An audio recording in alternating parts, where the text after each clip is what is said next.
Salam sejahtera, masih kena bersama dengan saya di Nazilin Unity Channel. Akhirnya, lelaki yang berani mengugut Anwar dan juga melibatkan Agung kena balasan. Dapat balasannya. Apabila seorang pekebun sawit didenda Rp12.000 kerana cuba menulis perkataan turunkan Anwar atau kami ... pada ugut Agung dan Perdana Menteri, pekebun didenda. Seorang pekebun sawit dikenakan denda Rp12.000 selepas didapati bersalah membuat hantaran bersifat mengancam kepada Yang di-Pertuan Agong menerusi Facebook tahun lalu. Hakim Mahkamah Session Siti Aminah Ghazali memutuskan hukuman terhadap Samsuri Ramli 45 tahun selepas tertuduh mengaku bersalah atas pertuduhan berkenaan. Mahkamah juga memerintahkan Samsuri dipenjara 6 bulan jika gagal membayar denda terbabit. Mengikut pertuduhan, lelaki itu didakwa secara sedar membuat dan memulakan penghantaran komunikasi mengancam sifatnya dalam bentuk gambar bertulis Perikatan Nasional PN BES amaran anak muda kepada YDPA Yang di-Pertuan Agong dan turunkan Anwar atau kami turunkan, kata beliau dengan niat menyakitkan hati orang. Kesalahan dilakukan melalui aplikasi Facebook dengan menggunakan profil Sam Banjar Perak pada jam 5.33 petang 13 Ogos 2023 yang kemudian dibaca di sebuah kondominium di Jalan Tong Shin, Bukit Bintang pada jam 9 malam hari sama. Pertuduhan dibuat mengikut Seksyen 233 dalam kurungan 1 kurungan E Akta Komunikasi dan Multimedia 1998 Akta 588 yang sabit kesalahan boleh didenda tidak lebih Rm50.000 atau penjara maksimum setahun atau kedua-duanya. Tertuduh juga boleh didenda selanjutnya Rm1.000 bagi setiap hari kesalahan itu diteruskan selepas pensabitan.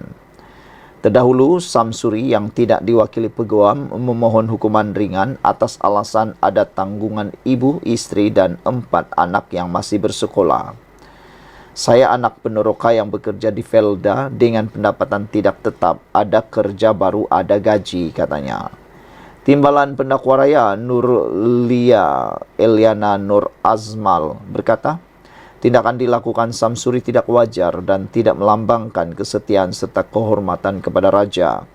Jadi hukuman setimpal sebagai pengajaran perlu dikenakan supaya masyarakat tidak ambil ringan penggunaan media sosial, kata beliau lagi. Sekian dulu untuk kali ini. Jangan lupa tinggalkan komen Anda, tekan butang subscribe. Kita jumpa lagi. Bye-bye. Salam sejahtera, terima kasih kerana bersama dengan saya di Nazilin Unity Channel.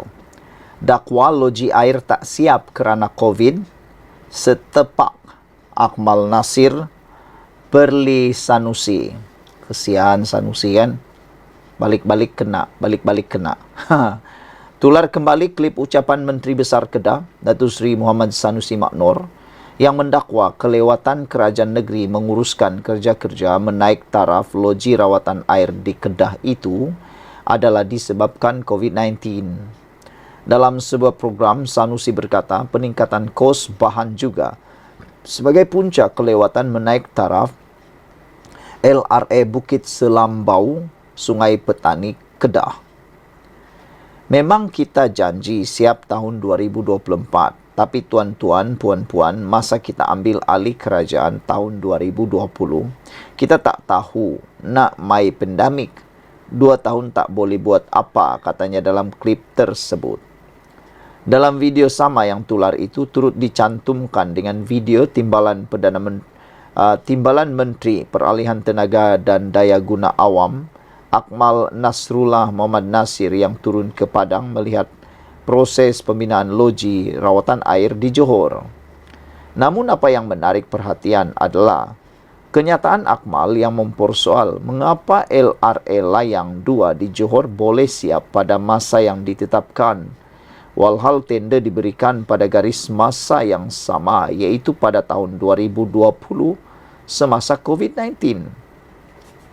Kata beliau, kenapa orang lain boleh siap, tapi kamu punya banyak alasan? Benarkah kos banyak bahan naik punca projek LRA Bukit Selambau lambat, katanya menerusi video. Ada orang komplain kos barang naik, tapi kenapa di sini boleh siap? Barang naik dekat sana semua tempat. Sebenarnya kalau buat kerja boleh siap, tambahnya lagi. Klip video tular kembali itu dimuat naik pengguna X, Abang Aji. Saudara-saudara sekalian, ini pendedahan yang benar-benar agak memalukan Sanusi. Semoga ianya boleh menjadi tauladan kepada ramai orang. Sekian dulu, ikuti terus ulasan selepas ini. Salam sejahtera, terima kasih karena bersama dengan saya di Nazilin Unity Channel. Lebih banyak Sanusi bercakap, lebih ramai sokong kerajaan perpaduan. Wow, ini satu pendedahan serangan balas terhadap Sanusi apabila Sanusi kata mereka, Perikatan Nasional akan pecah belahkan Pakatan Harapan Barisan Nasional. Retak sudah, kata Sanusi, kita akan tambah retakkan lagi sehingga berpisah. Itu macam begitu. Tapi hari ini pengarah pilihan raya amanah Muhammad Sani Hamzan membidas Muhammad Sanusi Matnor yang berikrar hendak memecah belahkan hubungan parti-parti dalam kerajaan perpaduan pimpinan Anwar Ibrahim. Sebaliknya, dia secara sinis berkata, pengarah pilihan raya PN itu hanya pandai berkata-kata. Bercakap ini tak kena bayar, katanya. Dia sama macam menyanyilah tak kena bayar. Kerajaan perpaduan hari ini masih lagi kukuh, termasuk sokongan parti daripada Sabah dan Sarawak, katanya kepada Malaysia Kini hari ini. Semalam Sanusi berkata pihaknya akan berusaha membuat hubungan parti-parti dalam kerajaan yang menurutnya kini retak menjadi belah. Sanusi berkata demikian ketika mengulas hasrat MCA dan MIC untuk memboikot PRK Kuala Kubu Baru yang jelas memberi kelebihan kepada Perikatan Nasional. Itu masalah rumah tangga mereka. Kita akan retakkan lagi untuk menjadi belah.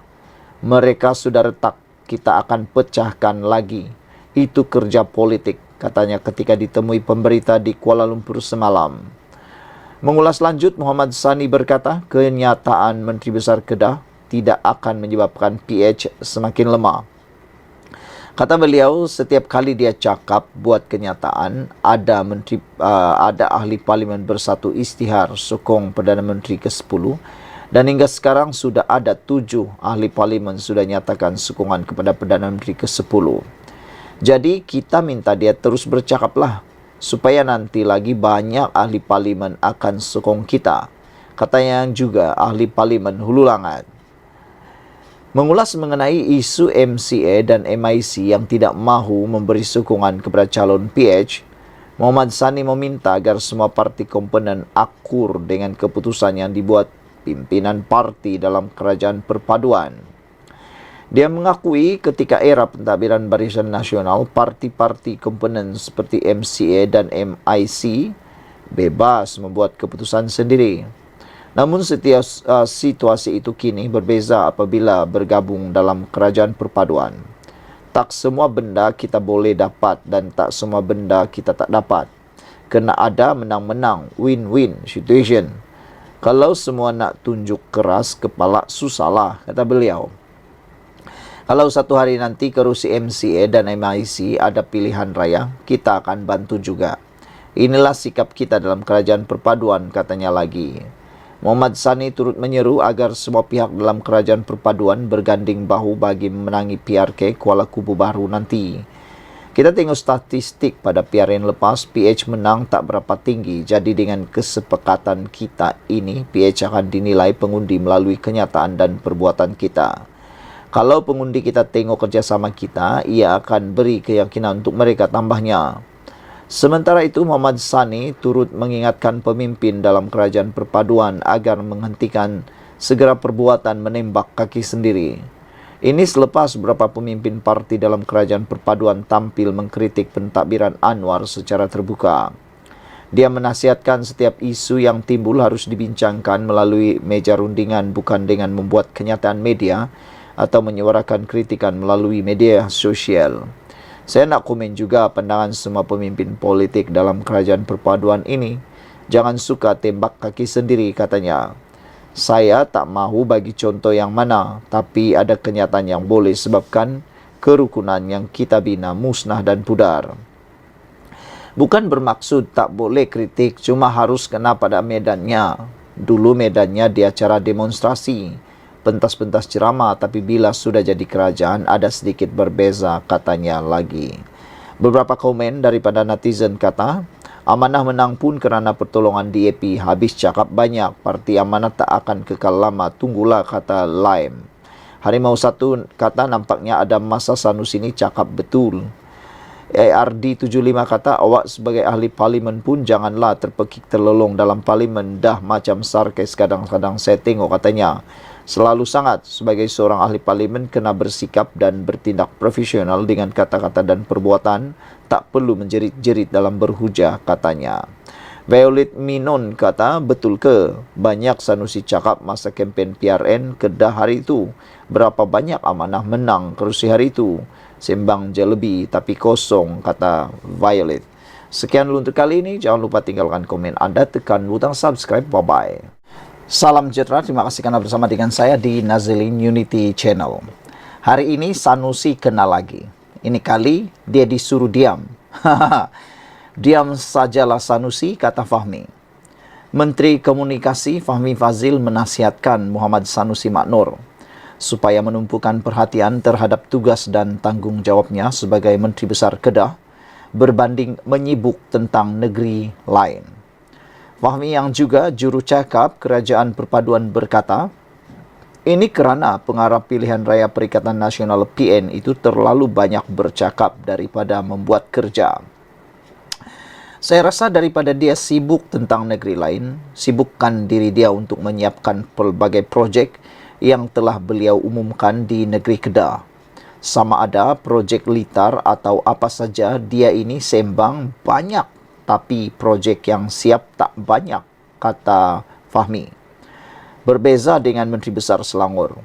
Umum projek pembangunan dan kita dah lunaskan, tunaikan, siapkan. Jadi, Menteri Besar Kedah ini, dahlah dia ada kes hasutan melibatkan Tuanku Sultan Selangor. Jadi saya rasa diam sajalah Sanusi, kata Fahmi. Dalam sidang media selepas majlis menandatangani memorandum persefahaman antara Pertubuhan Keselamatan Sosial Porkeso dan Perbadanan Kemajuan Filem Nasional Malaysia FINAS di Kuala Lumpur hari ini. Sanusi semalam berkata tindakan MIC dan MCA untuk memboikot PRK Kuala Kubu Baharu memberi kelebihan kepada Perikatan Nasional. Pemimpin PAS itu juga berkata pihaknya mahu meretakkan lagi hubungan kerajaan PHBN yang menurutnya kini telah pun sedia retak. Kita akan retakkan lagi untuk menjadi belah. Mereka sudah retak, kita akan pecahkan lagi. Itu kerja politik, katanya ketika ditemui pemberita di Kuala Lumpur. Kerusi Dewan Undangan Negeri Kuala Kubu Baharu kosong berikutan kematian penyandangnya Lee Ki Hyong pada 21 Mac lalu selepas dia mewakili kawasan berkenaan sejak 2013. Suruhanjaya Pilihan Raya SPR menetapkan hari mengundi pada 11 Mei, manakala hari penamaan calon adalah pada 27 April. Tarikh pengundian awal pula ditetapkan pada 7 Mei depan. Kuala Kubu Baharu merupakan kerusi campuran dengan pecahan pengundi Melayu terdiri daripada 51%, diikuti Cina 30% dan India 18%, manakala baki 1% lagi kaum lain. Saudara-saudara sekalian, ada beberapa komen daripada netizen supaya Menteri Besar Kedah juga betul-betullah bekerja. Jangan hanya mengomen negeri lain tetapi tetap juga buat kerja di Kedah, kata mereka. Wan Khalid kata PAS ni memang pandai tebuk atap sejak daripada langkah Sheraton, tapi sekarang nak pula retakkan hubungan BNPH. Inikah kerja mereka atau kerja kerja mereka katanya. Sekian dulu untuk kali ini. Jangan lupa tinggalkan komen Anda, tekan butang subscribe. Kita jumpa lagi. Bye-bye. Salam sejahtera, terima kasih karena bersama dengan saya di Nazilin Unity Channel. Ini laporan terkini daripada Perlis apabila anak Menteri Besar Perlis disahkan telah dicekup SPRM. Yang menjadi tanda tanya daripada netizen ialah apabila mereka mahu mencari gali apa sebab anak Menteri Besar Perlis ini dan beberapa orang yang lain, termasuk seorang pegawai kanan menurut laporan, telah ditahan SPRM. Apa sebab mereka ditahan, apa kes dan apa jenayah yang dilakukan oleh mereka. Jadi ini sebabnya, dipetik daripada Harapan Daily. Rupa-rupanya anak Menteri Besar Perlis dan juga pegawai kanan yang dicekup SPRM ini adalah kerana kes pemalsuan dokumen yang bernilai Rp600,000. Yang menyedihkan ialah anak ini telah pun ditahan, direman untuk membantu siasatan berkaitan pemalsuan dokumen dan tuntutan palsu. Ini bukan satu jenayah yang biasa-biasa. Sudahlah menuntut palsu, menuntut banyak lagi. Jadi ini sebabnya anak itu ditahan. Anak kepada Menteri Besar Perlis dan orang kuat Menteri Besar dilapor direman oleh SPRM, Suruhanjaya Pencegahan Rasuah SPRM, bagi membantu siasatan pemalsuan dokumen tuntutan palsu berjumlah Rp600,000. Nasib baiklah bukan sejuta, baru Rp600,000. Tapi bagi kita yang biasa-biasa, orang-orang biasa nih, Rp600,000 itu adalah satu jumlah yang sangat banyak, sangat besar. Silap-silap hari bulan sampai mati pun kita tidak akan dapat jumlah yang besar sebegitu dalam sekali dapat. Menurut berita harian yang memetik sumber, pegawai kanan Menteri Besar Perlis adalah antara 6 yang ditahan. Perintah reman dikeluarkan oleh Magistrate Ana Rozana Muhammad Nur selepas tertuduh dibawa ke mahkamah jam 8.45 pagi tadi. Suspek yang ditahan berusia antara 27 hingga 37 tahun dan dikehendaki membantu siasatan berkaitan pelaksanaan projek pembangunan prasarana seperti membaik pulih, menyelenggara, perbekalan dan perkhidmatan di seluruh Perlis sejak tahun 2022. Wow. Siasatan dipercaya juga menjurus kepada tuntutan palsu terhadap kerja yang tidak dilaksanakan. Ini yang paling menyedihkan kita. Apabila tuntutan palsu terhadap kerja yang tidak dilaksanakan. Bukanlah kita kata yang lain itu boleh dilakukan, tetapi sekurang-kurangnya kalau ada kerja dilakukan, tuntut lebih sedikit, itu bolehlah terima sikit-sikit kan. Tapi yang ini tidak buat tiada dilaksanakan tapi menuntut palsu, ini sesuatu perkara yang memang mendukacitakan. Suspek yang ditahan itu dipercayai berperanan sebagai pemilik syarikat, kontraktor dan penjawat awam di Pejabat Pentadbiran Setiausaha, Kerajaan Negeri dan Pejabat Menteri Besar Perlis, kata seperti dilapor. Beliau berkata suspek ditahan antara jam 7 hingga 8 pagi semalam. Perlis dan siasatan dilakukan mengikut Seksyen 18 Akta SPRM. Sementara itu, pegawai kanan bahagian operasi khas SPRM Putrajaya Datuk Azmi Kamarul Zaman ketika dihubungi mengesahkan penahanan berkenan. Sekian dulu untuk kali ini, ikuti terus ulasan selepas ini. Selamat petang, salam sejahtera. Terima kasih karena bersama dengan saya di Nazilin Unity Channel. Ini satu berita yang paling menggemparkan seluruh Malaysia. Apabila SPRM mencekup atau menangkap anak Menteri Besar Perlis. Wow, ini paling luar biasa. Saudara-saudara sekalian, dikabarkan melalui Malaysia Kini, Suruhanjaya Pencegahan Rasuah Malaysia SPRM menahan anak Menteri Besar Perlis iaitu Muhammad Shukri Ramli bagi membantu siasatan kes tuntutan palsu berjumlah RM600,000. Kalau ini benar-benar berlaku, dakwaan ini benar-benar berlaku, memang ini satu perkara yang amat memalukan. Bayangkan anak menteri besar, kalau benar dia lakukan, ini satu perbuatan yang memang amat memalukan. Yang dituntut pula palsu, jumlahnya pula bukan calang-calang, bukan sedikit. Ianya cukup banyak, Rp600.000. Kalau ini tuntutan benar, itu dianggap satu rezeki bagi mereka. Tetapi oleh kerana ini didakwa sebagai tuntutan palsu, ini bukan dianggap sebagai satu rezeki, tetapi ini satu perbuatan yang boleh dikutuk. Anak pemimpin PAS itu ditahan bersama 6 orang lagi, termasuk pegawai kanan pejabat Menteri Besar Perlis, lapor Berita Harian yang memetik sumber. Perintah reman dikeluarkan oleh Magistrat Ana Rozana Muhammad Nur di Kangar pagi tadi, kira-kira 24 jam selepas ditahan. Siasatan dipercayai juga menjurus kepada tuntutan palsu terhadap kerja yang tidak dilaksanakan. Tak tahulah, kalau betul ini berlaku, kita pun tak dapat fikir langsung apa sebenarnya yang mereka fikir.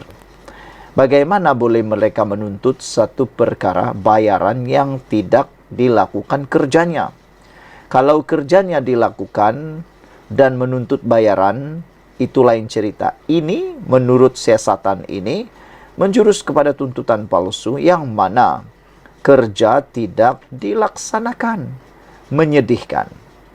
Suspek yang ditahan itu dipercayai berperanan sebagai pemilik syarikat, kontraktor dan penjawat awam di Pejabat Pentadbiran Setiausaha, Kerajaan Negeri dan Pejabat Menteri Besar Perlis katanya. Sumber juga berkata suspek berusia antara 27 hingga 37 tahun dikehendaki membantu siasatan berkaitan pelaksanaan projek pembangunan kemudahan asas. Saudara-saudara sekalian, umur mereka cukup muda, baru 27 sehingga 37 tahun. Ini amat menyedihkan. Generasi muda yang sepatutnya menjadi generasi akan datang memimpin negara ini telah dicukup awal-awal. Ini memang mengecewakan. Ia melibatkan kerja-kerja baik pulih, penyelenggaraan serta perbekalan dan perkhidmatan di seluruh Perlis sejak tahun 2022. Menjadi persoalan oleh netizen ialah siapa yang melaporkan perkara ini. Ini memang mengecewakan. Bayangkan ada orang sanggup melaporkan kepada SPRM kerana ianya melibatkan seluruh penyelenggaraan di Perlis dan juga perbekalan dan perkhidmatan. Malaysia kini tidak mendedahkan nama-nama mereka selagi tidak dituduh di mahkamah. Siasatan dibuat di bawah Seksyen 18 Akta SPRM. Pengarah kanan bahagian operasi khas SPRM Putrajaya Azmi Kamarul Zaman ketika dihubungi mengesahkan penahanan berkanan tetapi tidak mengulas lanjut. Saudara-saudara sekalian, ini pendedahan yang paling mengejutkan seluruh Malaysia. Yang lebih mengejutkan ialah Menteri Besar Perlis ini adalah pemimpin PAS. Itu memang mengejutkanlah. Dan menurut laporan ini, anak Menteri Besar Perlis Muhammad Shukri Ramli ditahan oleh SPRM bagi membantu siasatan kes tuntutan palsu berjumlah RM600.000. Anak pemimpin PAS itu ditahan bersama 6 orang lagi, termasuk pegawai kanan pejabat Menteri Besar Perlis, lapor Berita Harian yang memetik sumber. Pegawai kanan pejabat Menteri Besar Perlis. Mereka direman yang dikeluarkan oleh Magistrat Ana Rozana Muhammad Nur di Kangar pagi tadi kira-kira jam 24 jam selepas ditahan.